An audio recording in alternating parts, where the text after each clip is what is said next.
What's up, influencers? Welcome to the VI show. My name is Benji Travis, and today we're talking about live streaming tips and mistakes to avoid before going live. And we've got a very special guest, an expert on this topic. His name is David Foster, content creator, studio build expert, and live streaming extraordinaire. He's the founder of multiple successful YouTube channels and specializes in live streaming content. David Foster of The Impartial Geek. Thank you so much for being in studio. Thank you, man. Thanks for having me. Yeah, I'm so excited to talk about this because you are literally the expert that helped me build this studio, but I think more importantly, taught me how to go live. In fact, in the early days of the Video Influencers channel, I remember me and Sean going live, and you were the guy that would be like, oh my gosh, we really need David's help, right? Before I knew who David was. Right. So now I have you here in person. You know what's funny is I just kind of like butted in. I was watching your streams. I was like, I got to help these guys because I noticed something, and I was like, and then I just reached out to Sean. Yeah. And we had talked before, but it was like I just felt like I felt compelled because I liked your content so much. Yeah, so. Well, thank you. And obviously, you have leveled up both of us. Obviously, Sean just crushes it when going live. I've been going live for a number of years, and you even helped me with my 24-hour live broadcast. So it's not just like these short streams. I mean, you've done the marathons, you've done the sprints. So let's just get right into it. I feel that live streaming is a huge opportunity because you don't have to edit. You can go live more often than uploading something produced that takes a lot of work. And then honestly, the most important part of live streaming to me, and probably the most valuable, is the connection with the audience. Yeah. What's the first thing that you'd want to say about live streaming that people don't realize before we get into some of these tips and mistakes that people are making? Well, it's just, I feel like live streaming is one of the most genuine ways to connect with your audience. Like when you do a YouTube video, you do connect with people in the comments and stuff, but it's not the same as a real time. It's as if you and I are sitting down having a conversation, which we are right now, but there's also, people watching that are also part of the conversation. They can post comments right now, they can ask questions, and we can engage that question in real time. So it's just like, it's the equivalent to me of a real-time conversation. So that's why it's my favorite form of content. Yeah, and I give us a thumbs up if you also value this about live streams. The fact that you can get a response for your question right away. One of the things that makes YouTube unique is the fact that you really feel like you know that person. They become your friend in a way. And when you go live, it's just the closest you can get without actually being in person and going to an event or a conference. Well, and let's be honest, people are voyeuristic, so it's like you get to watch, and a lot of times people enjoy seeing something go wrong. Yes. They like seeing the mistakes because it actually humanizes you to your audience. Like, it is a way for them to see how you really are. You can't candy coat your personality when you're live, because if you say something, you've just said it. So, it is a real way to put yourself out there. And that's something that I really focus on too, is people just focusing on being exactly who they are when they're live streaming, because if you try to hide that, people are going to see right through it. So it's just like a very cool way to be vulnerable with your audience and just get those super fans that you're looking for. I agree. Yeah, some of the best live streamers who get tons of viewership, tons of concurrent viewers, are the ones that just literally are themselves, and they have a great personality. It's highlighted because of that. Right. And by the way, we're going to get into some of the gear that I would suggest, some of the thoughts around setups. But first off, what are the first things that people need to consider when going live, whether it's on YouTube or Twitch or whatever platform that you suggest to people when they first ask you, like, hey, I need to go live, what do I need to do? Get out of your head. Get out of your own head, and stop thinking that you have to have all of this stuff, that you have to be all, uber prepared, and just start posting content. Just start going live. And I actually focus on teaching people to be unapologetically them. Like, don't worry about the things you can't help. Don't worry about don't apologize for things you can't help. Like, you might have, your hair, you might not be happy with your hair. You might not be happy with something about your face. You might not be happy with something about your voice or something. And it's like, you are the least, like the last person that should be giving yourself advice, because we're our worst critic. Yeah. So you want to get content out there so that other people can be the determiner of if your content is good or not. And you'll find that you will get people liking your content. And it doesn't matter who you are, but the thing is, like, you want to make sure that you focus on being you, because if you put out a fake persona and you think, Peter McKinnon, I love him, I got to just be just like him, then you're going to connect with people, and it's not a real connection, because they're connecting with a person that you're trying to be. Yeah. When if you were just the person that you are, it's a more genuine connection. So that's like the most important advice, is just to stop listening to yourself, stop letting yourself talk yourself out of going live, out of creating content, and that you need all of this amazing gear, because like you don't. You've got this right here in your pocket. Yeah. This is good enough to use. For sure. You know, the mindset. One of my favorite examples, and mutually you can bring this up, is Emily Baker. She's a friend of ours, covers all kinds of legal topics.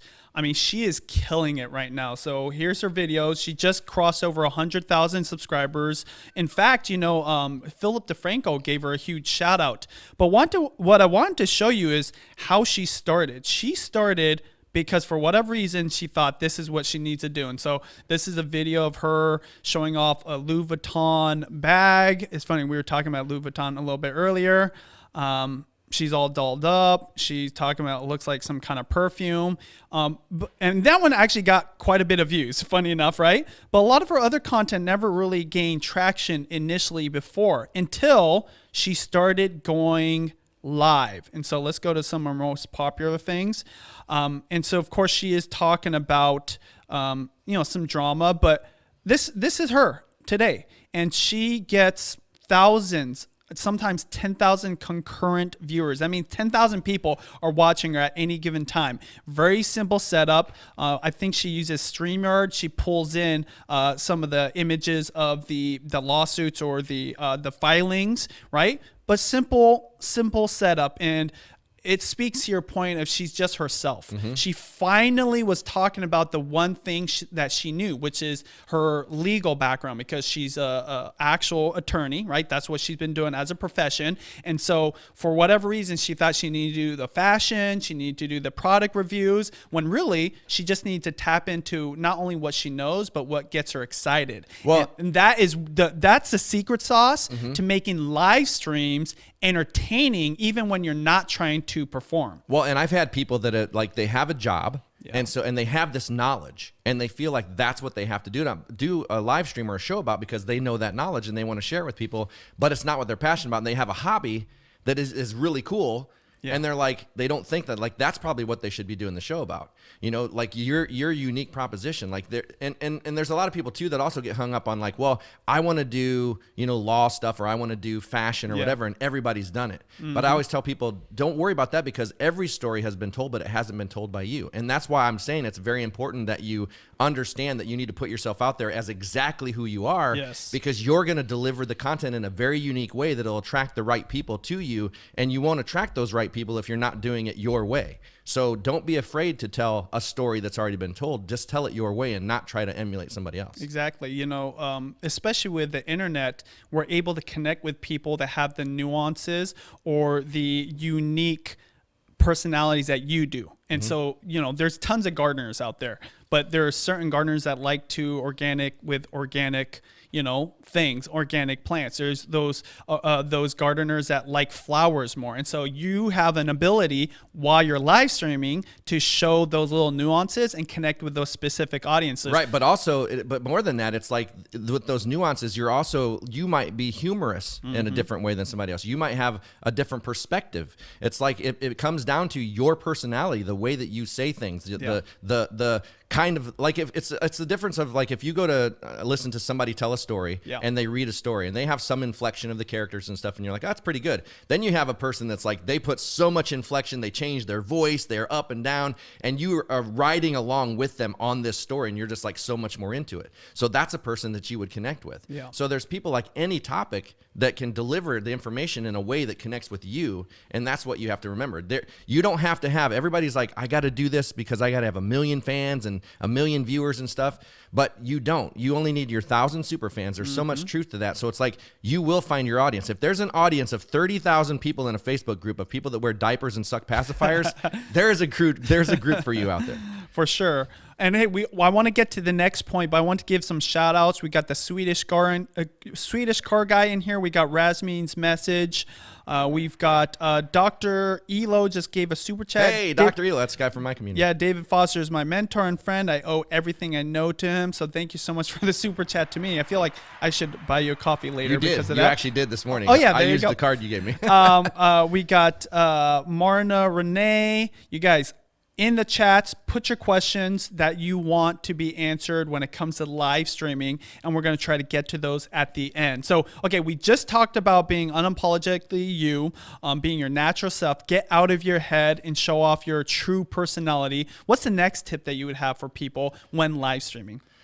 Stop focusing on the gear. Everybody gets so focused on, I need this camera, I need this, you know, this is the Sony ZV-1. It's like, ooh, this new camera just came out. It's so beautiful. I got to have it, you know, and that's the thing. You don't. You've got one of the best tools right now in your hand. So take it to the gear. I say, take a phased approach. Yeah. And what I mean by phased approach is start with what you have and make sure that it's even something you're going to want to do long term. Yeah. It should be, you know, but start doing it. And don't focus on the tech, you know, and if you have to upgrade a microphone or something like that, you can get a $29 USB microphone from Fifine that there are people that I see, and I've been using one a little bit too for some of my content that sounds perfectly fine.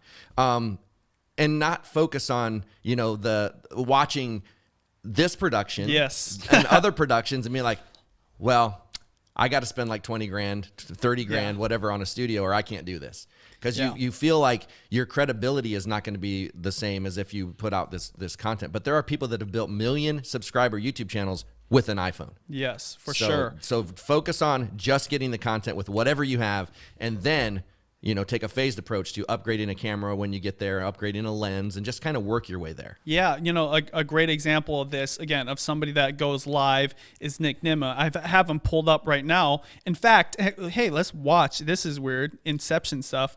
This is him going live this morning. Look at this setup. It's pretty crazy, okay? I love his setup. Yeah, his setup is nuts. And so this probably costs, I don't know, I'm just going to guess like 10, 20 grand, 30 grand. Oh, but he collected a lot of this stuff over time, okay? Let's go back to some of his original content. So we're talking all this stuff. Well, I can tell he's number one when he started. I mean, look at this. Wow, that's crazy. Okay, that's how Nick Nimmin started. I promise you that was not a $20,000 setup. Let's go to maybe when he actually goes live. You know, that's crazy. Look, he went back and updated all his thumbnails. Oh yeah, smart. That is a dedicated man right there. Yeah, and so if I'm okay, so here, so this is a great example. When he went live here, it looks like a webcam, okay? That is a webcam. It's a webcam, and he's using some kind of software to bring in the chat. He's really close up to the screen. It's very intimate, but it's not complex. He has built an amazing YouTube channel and following. That looks like Streamlabs OBS. Yeah, just by using very, very basic and simple tools, and didn't worry about looking like David Foster, you know, in one of his crazy setups and whatever. And so I think that's a great point to piggyback on, because most people, and this is one of the reasons why we made the thumbnail the way it is. Everybody wants that DSLR look, right? The bokeh where it's like blurred in the background, when really some of the best in the business started with a webcam. And the one tip I would give is, it's amazing what a webcam can do. Or we were even taught, I don't want to steal your thunder. This phone is better than a webcam. Exactly, a phone now. The key is great lighting. What's interesting about just seeing Nick Nimmin right there was he's really close to his screen, so you could kind of like see his face, really bright. Lighting is so important. If you light it right, it's better. Like I tell people, do not waste your money on a webcam right now, especially like during the Voldemort, you know, the whole thing we just went through for they were price gouging webcams. You were looking at $200-300 for like what's normally a $50 webcam. They're just a poor investment, because I tell people that it increases your quality about this much. Yeah. Whereas if you just use your laptop camera or this camera until you can afford to, you know, get up there, do something, buy things that are going to increase your production like this much, you know, and save that money. Because like $100, if you have that, or $50, you can buy a good microphone. Because I tell people, always upgrade your audio first. That should be the first thing. Then your lighting, like you're saying. Yes. And once you've upgraded those two things, then start thinking about a camera. For sure.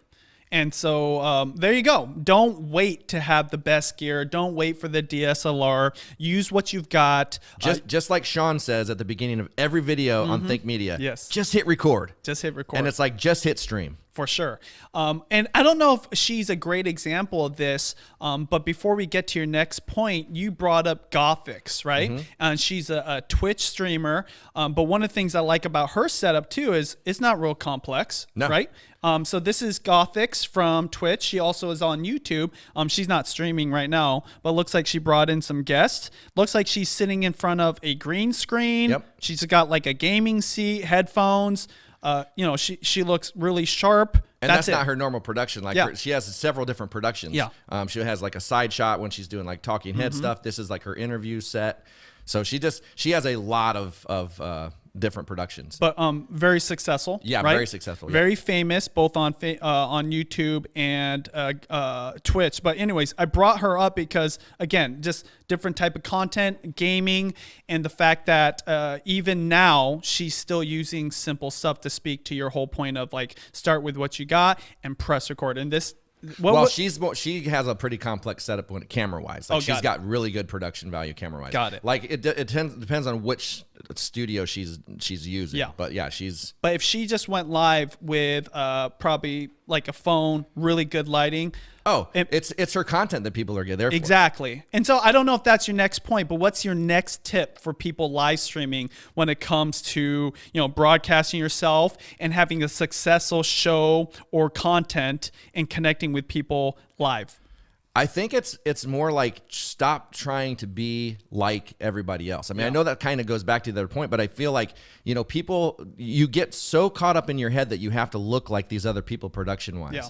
And that's like the hardest thing to get over, because it's like that's what talks so many people out of doing this. Yeah. And it's like, just get out there and start creating content and let that kind of fall into place. And I think another huge misconception is people think like if they spend all this money, they get all this gear, that they're going to start doing streams and they're just going to instantly have an audience because they spent all that money. And that's not true. No. I tell people, if you are serious about this, you have to commit to 6 months at first. Yeah. 6 months to a consistent schedule. And that's another thing that that's very important, is consistency of a schedule. So you create, so I do the 3 C's. It's commit, create, connect.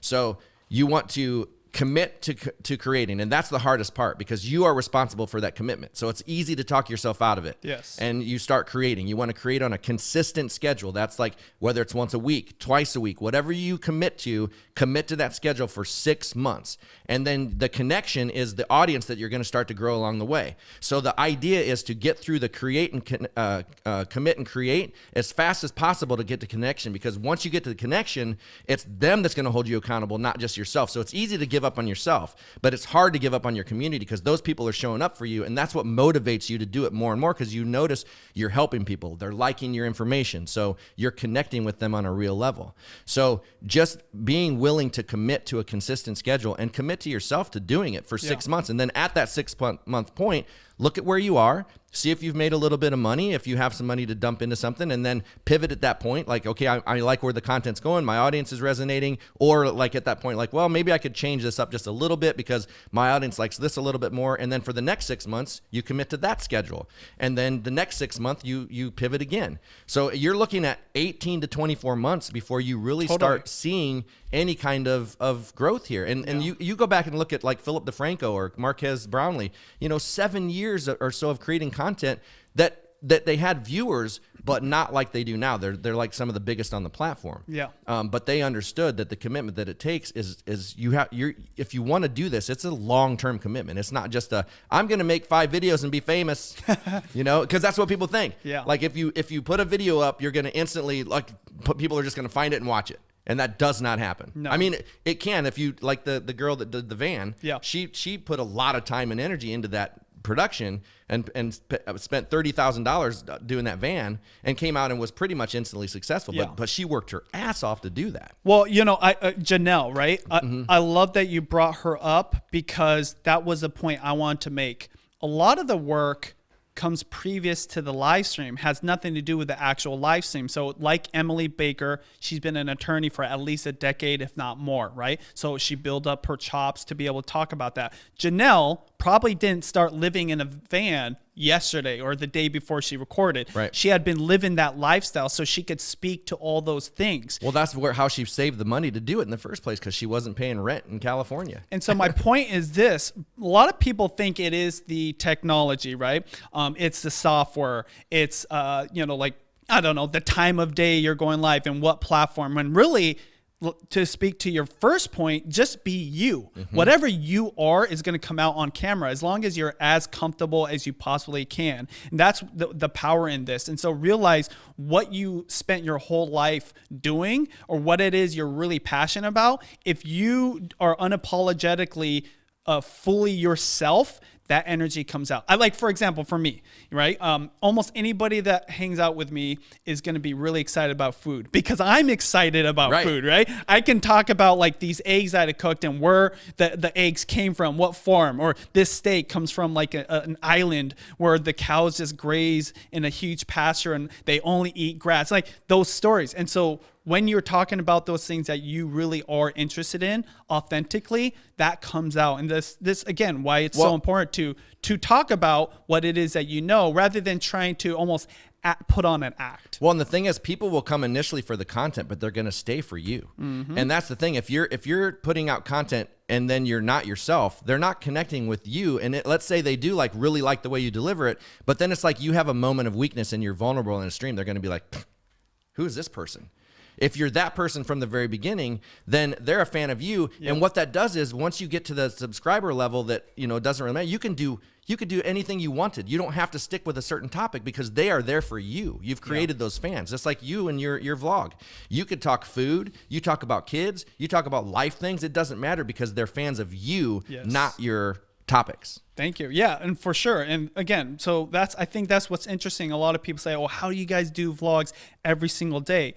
Well, it's because we're just living our life, our authentic life that we would live without the vlog anyways. So we're just covering what we're already interested in. So we're very grateful and blessed to have that position, but that came from understanding, like, in the beginning, my wife was really into beauty, and as her passion for that kind of faded, at least to create content around it, she stopped creating content on it. And so she migrated to the next part of her life that really excited her. But the reason I'm bringing all this up is you need to be talking about something you love because it might take a while for it to hit. Right. So depending on where your skill level is on camera, depending on how much you know about that topic, all will influence when people really want to start watching you, subscribing to your channel, when your audience will grow. Well, then I created a thing called Creator Toolkit, and the whole goal of that is to, show people that, like, pick a topic, pick a content type, whether it's going to be a podcast, a YouTube recorded video, or live stream, and pick your platform, and pick one platform to start, and then just focus on those things and get through your first 6 months. And the thing is, like, I tried to build this in a way that leads people to action, because what I found is motivation doesn't lead to action. Action leads to motivation. Because if you do something, you get a video up and you get some, like, a view or even one view, that's going to motivate you to do another one because, Totally. But you taking that action is what led to that motivation. A lot of people feel like, oh, I got to get motivated to make that video. But, like, you just gotta do it. And so what I've tried to do with my Creator Toolkit is to give people simple wins at the very beginning, because those wins of them taking action will lead them to the next action, through that motivation. And where can they find that Creator Toolkit, by the way? CreatorToolkit.com. Go easy. Creator Toolkit. And the last example I want to give about this takes a while. Nick Nimmin, he just said today when we were on his live stream, 2 to 3 people were watching him. Yeah. And he was excited about that. And that's why I say, like, there's people that, like, they'll come after a live stream, like, I only had 2 people. I'm like, what? Yeah. That's amazing. Those 2 people gave you their most valuable asset, their time. That is people's most valuable asset. If one person shows up for you, you show up for them. Yeah. Like you have to act as if you have 100 viewers if you have one, because that person, like I said, that's their most valuable asset. They're not getting that time back. Yes, yes. And so thank you so much again. So, hey, Danny Lopez, thank you so much for all your viewers on here hooking it up. Beyond 280, greatest advice ever from David. Commit, create, connect. Yep. We got a lot of regulars on here. So thank you guys so much. And then I want to welcome Pixelpia to the VI members only club. Welcome. Awesome. So we got some exclusive things that we offer you. And then, of course, we always like to highlight your guys' questions, which it looks like you have a question, which we will be getting to here in a second. But one of the mistakes leading into the mistakes people make that I wanted to highlight and want to hear your opinion on it is people overcomplicating their setup. So one of the number one questions is, what should my setup be? Beyond the actual gear is their setup. And so for me personally, I do have Nucci over here. He runs a great broadcast. He knows everything. But most people are going to be a one-man band or woman. They're doing everything on their own. And this is one of the number one mistakes people make. They make it so complex that it's so difficult. They just don't go live, or they have all these glitches or problems. I'm sure you've seen that. Any thoughts on that, and like maybe some suggestions to get people up and going as fast as possible in a simple manner? Yeah, so the whole reason again, to talk to the toolkit, I started in phases, phase 0 through phase 7. And the thing is, like, when you're in the first phases, just use your phone. Like, most people know how to use this tool. And it's like a way that you can just practice your framing and stuff, because, like, I'll teach you how to, like, frame it right and make this thing look more professional. Because if you start getting into too deep into the tech weeds, I call it, getting into the weeds, it'll make you not want to do content. That's why I tell people, like, if you got a camera, don't use a lapel mic or stuff, because if you have to set up a lapel mic every time, it's one thing that's going to stop you from wanting to do content. So you have to take out all the barriers and all the things that are going to stop you from creating content and just use what you have right now. And there's ways to hack what you have to make it look professional. I can take this phone and make it look like a mirrorless camera. It's just basically setting it up, dialing in the colors and stuff, getting it all framed and everything and set up, and then going live or whatever, or recording video, or I can record quality podcasts right on this phone with a $29 USB mic plugged into here and just holding it in front of me, like podcast quality. So these tools, whether you got the Samsung or iPhone or what, I mean, all the way back to like the iPhone 7, even the 6 would be okay for podcasting and stuff, but you've got what you need. So get out of your head as far as the tech goes and do the phased approach, because what you do is, in the first phases, you create with what you have. Then when you get to the 6-month point of creating content, look at where you are, because I teach you even how to monetize at the beginning and not depend on, by looking at YouTube and Facebook and all these other platforms as supplemental to you using something like Buy Me a Coffee or Patreon or something like that at the very beginning, and getting to your first 6 months, and then look at, okay, did I make enough money to invest in a lights, or did I make enough money to invest in a decent camera? And if you haven't, then keep going with what you have. Because like I said, there are people that have built million sub YouTube channels with their phone. So it's like, and it is hard, because YouTube will send you down these rabbit holes. I'm guilty. I buy a lot of gear, but I tell people, do as I say, not as I do, because I'm trying to test it so that I can tell people whether or not they should get it, right? So don't go down those rabbit holes. You have to, and it's the same thing as like when you're live. Sometimes you have to shut off the comments. You have to step away from that stuff so that you don't go down those rabbit holes, so that you can focus on where it is you want to go first. Start going in that direction, and then take some little detours and do that stuff. But like, you're taking detours before you even have got, like, it's like, hey, we're getting ready to go to Wally World. Let's stop and get coffee. And let's stop and eat. Let's stop here and watch this movie. Like, you're just stopping at all these places, and your destination is not getting any closer. So start to the destination, and then when you get close to your destination, then step off a little bit and have some coffee or get some food or whatever. For sure. And, the other mistake I want to get into is people are focusing on the wrong things. So we talked about gear. We talked about setup. They want the software. They want all these other things. The thing you need to focus on is the content. And Yes. part of the content, in my opinion, and I would love to hear your thoughts on this, is preparation. So many people are in, by the way, I don't want this to intimidate you as if you won't go live because there's just, I guess, too much work, but there is a level of preparation that really helps. And so one of the things that I always think about when I'm going to go live is, what will somebody get out of this live? Just like a YouTube video. So what is the value proposition? If I can just do one thing with the next 10, 20, 30 minutes, what is it they're going to do? And here, you're going to learn how to live stream, right? That is the value proposition. So preparation, I think, is important. Anything you'd want to comment or add or even like maybe disagree with? Yeah, so I tell people like at the beginning, because there's so many people teaching us how to do YouTube, how to do Facebook, how to do live streams and all that stuff, is to stop worrying about analytics, stop worrying about keyword research. Don't think about any of that stuff. You do want to have a topic. You definitely want to, in phase 1 of my toolkit, you pick your topic and you want to stick with that topic. But then what I tell you is all you have to do simply at the very beginning is you're going to be doing, if I'm going to be doing a stream on using this iPhone, then I'm going to say how to live stream with an iPhone. So how I want to title my video is, how do I live stream with my iPhone? I'm going to have the solution here, so my title is going to be the problem.